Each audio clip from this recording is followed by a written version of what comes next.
A family from Tucson tells me they weren't renewed by their insurance company due to wildfire risk, so they posted about it on Nextdoor to give others a heads up.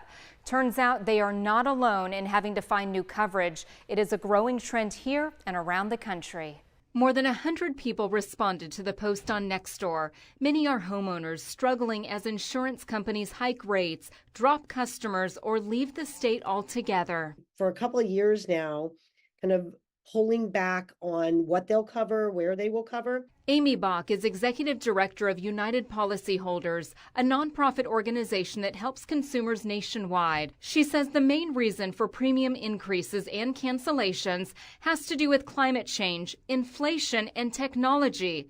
She says insurers are investing in high-tech tools to get a granular look at the homes and businesses they're insuring. For example, they're buying aerial images, drone images of roofs. They're using Google Earth. They're using data mining, and suddenly they can see, oh my gosh, look at Mrs. Smith storing her wood pile right next to her propane tank. Look at this pool we didn't know these people had. In the event of non-renewal, some homeowners complain they're only being given 30 days notice. While some states require up to 75 days notice, it's 30 days in Arizona. So what should people on a deadline do?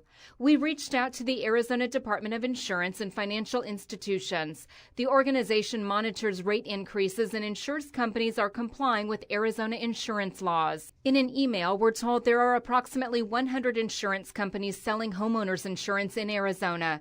Not all of these insurers will be offering coverage as they may be limiting their risk exposure in certain areas of the state.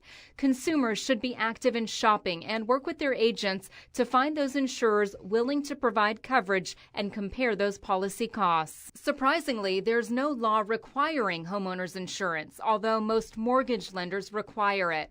A growing number of people who have their homes paid off are foregoing insurance.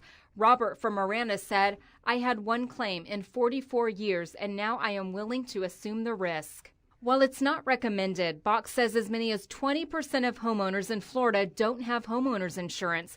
Here in Arizona, that number isn't tracked because reporting it isn't required. So the federal government is about to do a national survey to really figure out what pockets of the country are going bare, where people are bare.